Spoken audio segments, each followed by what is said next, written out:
Hello guys, इस video में मैं आप लोगों को बताने वाला हूँ कि जो कॉम्प्रिहेंशन बेस्ड प्रॉब्लम्स होते हैं, खासकर ऑर्गेनिक केमिस्ट्री में, उनको कैसे हैंडल करते हैं, कैसे उससे रिलेटेड क्वेश्चंस को सॉल्व करते हैं। तो इस पर्टिकुलर वीडियो में मैं 3 कॉम्प्रिहेंशन आपको सॉल्व करके दिखाऊंगा और उसकी अप्रोच आपको समझनी है कि किस तरीके से मैंने कॉम्प्रिहेंशन को सॉल्व किया। आप भी अगर वैसी ही अप्रोच डेवलप करते हैं तो आपको बहुत बेनिफिट होगा और बहुत स्पीड से आप कॉम्प्रिहेंशन के क्वेश्चंस कर पाएंगे। तो आइए शुरू करते हैं with the passage number 1। I will recommend कि सबसे पहले आप इस पैसेज को सॉल्व करें। ये सारे के सारे प्रीवियस IIT JEE में पूछे जा चुके हैं, जैसे ये 2015 में पूछा गया था। अगले पैसेजेस भी प्रीवियस IIT के हैं, तो आप ट्राई कीजिए। इस पैसेज के लिए आपके पास 5 to 7 मिनट्स हैं। Okay so guys, I hope आपने इसको ट्राई किया होगा। अब मैं आपको बताता हूँ कि कॉम्प्रिहेंशंस में अप्रोच कैसी रहती है। जैसे इस क्वेश्चन को हमने देखा, तो इस क्वेश्चन में हमें मॉलिक्यूलर फार्मूलाज गिवन है, रिएजेंट्स गिवन है। तो आपको इसमें मॉलिक्यूलर फार्मूला देखते ही सबसे पहले डबल बॉन्ड इक्विवेलेंट निकालना है, यानी इसका डिग्री ऑफ अनसैचुरेशन निकालना है। इसका जब डिग्री ऑफ अनसैचुरेशन आप लोग निकालेंगे तो that will come out to be 6। Degree of unsaturation का फॉर्मूला क्या होता है? C+1 minus of H+X minus N divide by 2। तो ये जो फॉर्मूला है C+1 minus of H+X minus N divide by 2, इसके बेसिस पे C+1 हो जाएगा 9 और H हो जाएगा 6। तो 9 माइनस 6 बाई 2 कितना हो गया? 3 इज इक्वल टू 6। ठीक है, तो ये इसका dB वैल्यू है। अब डबल बॉन्ड इक्विवेलेंट वैल्यू से पता लग जाएगा कि 6 dB वैल्यू मतलब बहुत ज़्यादा डिग्री ऑफ अनसैचुरेशन है। इसका मतलब ये गारंटीड होता है कि इसके अंदर एक बेंजीन रिंग ज़रूर होगी। तो बेंजीन रिंग में 6 कार्बन अपने इन्वॉल्व हो गए हैं। इसका डबल बॉन्ड इक्विवेलेंट सिर्फ बेंजीन का 4 है। तो 4 डबल बॉन्ड इक्विवेलेंट जो है डिग्री ऑफ अनसैचुरेशन वो हमारा कंज्यूम हो गया है। हमारे पास बचे हैं 2 कार्बन और हमारे पास बचा है 2 डिग्री ऑफ अनसैचुरेशन। अब 2 कार्बन एटम्स को अगर मैं एक साथ लगाऊंगा तभी पॉसिबिलिटी है कि यहाँ पे डिग्री ऑफ अनसैचुरेशन सेटिस्फाई हो पाए। तो ऐसे केस में मुझे यहाँ पे ट्रिपल बॉन्ड लगाना पड़ेगा, तभी यहाँ पे टोटल डिग्री ऑफ अनसैचुरेशन कितना आएगा? 6 आएगा। So this is the only one possibility which satisfy these conditions. उसके बाद एक और इसमें पहचान थी, H2PdBSO4 जो होता है गर्ल्स एंड बॉयज़, इसका ये कौन सा रिएजेंट होता है? ये होता है लैंडलार्स रिएजेंट। लैंडलार्स रिएजेंट के अंदर खास बात होती है कि सबसे मेन रिएक्शन होती है कि वो ट्रिपल बॉन्ड को ब्रेक करके किस में कन्वर्ट करता है? डबल बॉन्ड में ब्रेक करता है। तो ये उसकी खास बात होती है। ये तो खैर ट्रांस मैंने बना दिया, ये तो लैंडलार्स रिएजेंट में नहीं है, तो बर्च रिडक्शन में बनता है, पर इट गिव्स सिस एल्कीन। तो ये भी एक पहचान थी कि ये दिस मस्ट बी एल्काइन। तो बहुत सारे क्लूज हमारे पास होते हैं कॉम्प्रिहेंशन में, हमको वो क्लूज पहचानने होते हैं। उसके बाद C8H8 जो बना वो कैसा बनेगा? वो बनेगा बेंजीन और ट्रिपल बॉन्ड किस में कन्वर्ट हो जाएगा? डबल बॉन्ड में। अब इसमें जब हाइड्रोबोरेशन ऑक्सीडेशन करेंगे आप, तो एंटी मार्कोनिकॉफ रूल लगेगा, यानी जो OH जुड़ेगा वो इस साइड में आएगा, ना कि यहाँ पे। So the correct answer in the first case is this. इसके बाद जब पहले का हमने क्या किया, HgSO4 H2SO4, ये रिएक्शन होती है कुचरोव, यानी एल्काइन का हाइड्रेशन रिएक्शन मार्कोनिकॉफ एडिशन के हिसाब से। तो जो ये एल्काइन हमने बनाया, इसका जब हम कुचरोव रिएक्शन करेंगे तो ऐसे केस में जो सेकंड ये इस कार्बन पे आएगा C डबल बॉन्ड हो। अब ये कुचरोव रिएक्शन आपको आनी चाहिए, मैं अब उसको एक्सप्लेन नहीं करने वाला हूँ। ये आने के बाद अब क्या डाल दिया इसमें? ETMgBr। ETMgBr is ethyl magnesium bromide. तो ये यहाँ पे न्यूक्लियोफिलिक एडिशन करेगा, जिससे यहाँ पे क्या बनने वाला है? यहाँ बनने वाला है मिथाइल और यहाँ आ जाएगा इथाइल, और O पे नेगेटिव आएगा, O नेगेटिव को H मिल जाएगा। अब उसके बाद देखिए इसमें क्या दिया हुआ है? H+ हीट दिया हुआ है। H+ हीट का मतलब यहाँ पे क्या होने वाला है? यहाँ होने वाला है डिहाइड्रेशन। डिहाइड्रेशन होगा तो बेसिकली यहाँ से वाटर निकलेगा, यहाँ प्लस आएगा, और पाई बॉन्ड या तो इधर आएगा या इधर आएगा। पाई बॉन्ड वहाँ आने के चांसेस ज़्यादा होंगे जहाँ अल्फा हाइड्रोजन क्या होंगे? ज़्यादा होंगे। तो यहाँ जब पाई बॉन्ड है तो अल्फा हाइड्रोजन ज़्यादा है, अगर यहाँ पाई बॉन्ड लगाएंगे तो ऐसे केस में गड़बड़ हो जाएगी। So this is the correct answer, this is not the correct answer. तो आपने देखा कॉम्प्रिहेंशन के अंदर हम कैसे रिएजेंट्स को देख के और डबल बॉन्ड इक्विवेलेंट की हेल्प से हम उसको ईजिली सॉल्व कर सकते हैं। It is not at all difficult.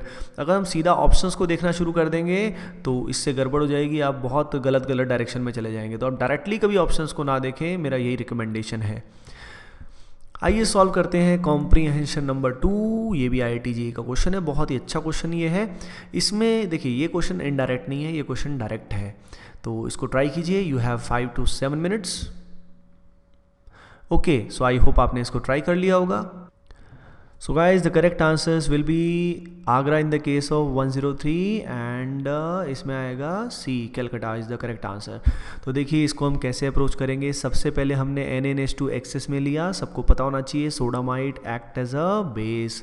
Base का ज़िंदगी में काम क्या होता है? एसिडिक H को रिमूव करना। एसिडिक H कहाँ है? एक तो यहाँ है और एक यहाँ है। तो जब एक्सेस में NaNH2 रहेगा तो ये दोनों एसिडिक H जो है ये रिमूव हो जाएंगे। इधर भी C नेगेटिव आएगा और यहाँ पे आएगा O-। अब इसके बाद अगर हमने CH3CH2I को लिया तो ऐसे केस में क्या होगा? That is this. अब इस पे अटैक कौन करेगा? तो इस पे एक ही इक्विवेलेंट गिवन है तो इस पे अटैक करेगा ये, क्योंकि C नेगेटिव की न्यूक्लियोफिलिसिटी O के कंपैरेटिवली ज़्यादा है, because C is less electronegative than O negative oxygen. तो इससे क्या होगा? इससे यहाँ पे आ जाएगा एक इथाइल और यहाँ पे तो O नेगेटिव है ही। अब CH3I से जब ये O नेगेटिव रिएक्शन करेगा तो यहाँ पे आ जाएगा OCH3। अब इसमें H2 लैंडलार्स कैटलिस्ट का यूज़ किया गया है तो ट्रिपल बॉन्ड ब्रेक होके क्या आएगा? डबल बॉन्ड और सिस कॉन्फ़िगरेशन विल बी फॉर्म्ड। जैसे कि आप देख सकते हैं A ऑप्शन में सिस है और B में ट्रांस है, so that is not a possibility. 104 में देखते हैं, आइए क्वेश्चन नंबर 104। यहाँ पे N को देखते हैं। NaNH2 के दो इक्विवेलेंट यहाँ पे दिए हुए हैं। तो पहले इक्विवेलेंट ने यहाँ पे H को निकाल दिया, इस H को रिमूव कर दिया तो C पे नेगेटिव आया। अब यहाँ पे जो दूसरा इक्विवेलेंट बचेगा वो यहाँ से OH के H+ को निकाल देगा और यहाँ पे O नेगेटिव बन जाएगा। अब देखो ये C नेगेटिव यहाँ अटैक करेगा और इस ब्रोमीन को रिमूव कर देगा, ठीक है। ये न्यूक्लियोफिलिक सब्स्टिट्यूशन होगा। कईयों को इसमें डाउट आ सकता है कि O नेगेटिव NGP नहीं कर सकता क्या? कर दो NGP करने के बाद रिंग बन जाएगी तो भी C नेगेटिव उस रिंग को ब्रेक कर देगा। तो ऐसे केस में बन जाएगा C ट्रिपल बॉन्ड C, यहाँ पे आएगा कार्बन, यहाँ पे वो आएगा O-।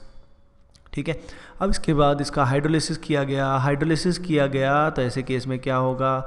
यहाँ आएगा OH, इसको H मिल जाएगा। अब H2PDC क्या करता है? H2PDC में C को देखते ही समझ जाना कि ये C डबल बॉन्ड C और C ट्रिपल बॉन्ड C को कम्प्लीटली रिड्यूस कर देता है, यही इसका काम होता है। तो यहाँ पे इसको रिड्यूस कर देगा जिस कारण यहाँ पे कुछ ऐसी चीज़ बन जाएगी। अब CrO3 क्या करेगा? इसको ऑक्सीडाइज करेगा इन C डबल बॉन्ड O, तो एक कीटोन बन जाएगा। तो बेसिकली CH3CO ग्रुप होने की वजह से it will show positive iodoform test. Tollens test ketones नहीं देते हैं and it is a functional isomer of X। तो इस तरीके से हम इनको सॉल्व करते हैं। आइए सॉल्व करते हैं अगला पैसेज। ये 2012 में आया था और इसको ट्राई कीजिए। You have again 5 to 7 minutes. So guys I hope आपने इसको ट्राई किया होगा। अब इसमें आपको गिवन है आई जो है इसका रिएक्शन किया जा रहा है किसके साथ? एसिटिक एनहाइड्राइड इन सोडियम एसिटेट के साथ, जिससे बना J और उसके बाद J की रिएक्शन की गई H2PDC के साथ। आपने इसे देख लिया होगा PDC कितना इंपॉर्टेंट रिएजेंट है। फिर SOCl2 का यूज़ किया गया, फिर एनहाइड्रस AlCl3 का यूज़ किया गया। तो देखिए ये बात बहुत इंपॉर्टेंट है कि यहाँ पे ये जो रिएजेंट है इससे पहचान आपको हो सकती है कि एसिटिक एनहाइड्राइड के साथ अगर सोडियम एसिटेट दिया जाए तो ऐसे केस में यहाँ पे पर्किन कंडेंसेशन होने के बहुत ज़्यादा चांस होंगे। और पर्किन कंडेंसेशन में जो हम रिएजेंट लेते हैं वो क्या लेते हैं? बेंजल्डिहाइड। तो ये पर्टिकुलर अगर चीज़ आपको याद है तो बहुत हेल्प मिलेगी, अगर नहीं है तो ऑप्शंस विल हेल्प यू, क्योंकि जो आई है इसमें बेंजल्डिहाइड है, बेंजाइल अल्कोहल है। तो आप खुद ही समझिए एसिटिक एनहाइड्राइड के साथ कंडेंसेशन रिएक्शन होगी तो हमें क्या चाहिए? एक इलेक्ट्रोफाइल चाहिए, या तो एल्डिहाइड चाहिए या कीटोन चाहिए। अगर हम कीटोन लेंगे तो कीटोन के पास भी अल्फा H अवेलेबल होंगे और एल्डोल रिएक्शन होने के चांस भी ज़्यादा होंगे। तो ये कैंसिल हो गया, एल्कीन नहीं हो सकता, तो बचा ही क्या? एल्डिहाइड। तो इससे भी हम सोच सकते हैं, यानी ऑप्शंस का भी कभी कभी हमें यूज़ करना पड़ेगा। जैसे इस क्वेश्चन में कोई और मॉलिक्यूलर फार्मूला भी इवन आई का गिवन नहीं है तो हमें इसका देखना ही पड़ेगा कि भाई यहाँ पे क्या है। उसके बाद J का मॉलिक्यूलर फार्मूला यहाँ पे मेंशन्ड है C9H8O2। तो जब यहाँ पे आप इसका पर्किन कंडेंसेशन करेंगे तो what is form? Perkin condensation करके कुछ ऐसी चीज़ फॉर्म होती है। अब इसमें ऑब्वियसली अजम्पशन है कि आपको पता होना चाहिए पर्किन कंडेंसेशन कैसे करते हैं। इसका हिंट मैं दे देता हूँ। ये जो अल्फा पोजीशन है एसिटिक एनहाइड्राइड की, यहाँ से H+ निकलता है और C पे नेगेटिव आता है, ये इस एल्डिहाइड पे क्या करता है? अटैक करता है। इसके बाद यहाँ पे फाइनली आंसर आता है। अब इसके बाद H2PDC क्या करेगा? H2PDC इस पाई बॉन्ड को ब्रेक कर देगा। उसका ज़िंदगी में एक ही मकसद है, C डबल बॉन्ड C या ट्रिपल बॉन्ड को ब्रेक करना। अब इसके बाद SOCl2 क्या करेगा, यहाँ पे OH को हटा के क्या लगा देगा, Cl लगा देगा, और फिर इंट्रामोलिकुलर फ्रिडल-क्राफ्ट असाइलेशन होगा जिसमें Cl निकलेगा और यहाँ से रिंग फॉर्मेशन हो जाएगा। इससे रिंग का साइज़ आप नाप सकते हैं। रिंग का साइज़ देखो क्या आएगा, 1 2 3 4 5 membered ring will be form. तो C is the correct answer. तो इसके अलावा देखिए ये भी इसमें एफरवेसेंस के बारे में भी मेंशन्ड है कि भाई NHCO3 के साथ मिल रही है। एफरवेसेंस मतलब CO2 गैस इवॉल्व हो रही है। इसका मतलब क्या है, इसका मतलब ये जो J है ये क्या है, एसिड है। तो ये भी एक पहचान थी कि यहाँ पर्किन रिएक्शन हो रही है। पॉजिटिव बेयर टेस्ट से पता लग रहा है कि भैया इसके अंदर डबल बॉन्ड प्रेजेंट होगा। तो यानी बाकी कंडीशन से हमें पता लग जाएगा। यानी कॉम्प्रीहेंशन सॉल्व करने के लिए आपको सारे के सारे क्लूज़ को आपस में जोड़ना होगा। ये एक पजल की तरह है जिसको आपको सॉल्व करना होता है। सो गाइज आई होप इस वीडियो से आपको अंदाज़ा लगा होगा कि किस तरीके से कॉम्प्रीहेंशन टाइप क्वेश्चंस को हम तहस नहस करके उनको बढ़िया से हैंडल कर लेते हैं।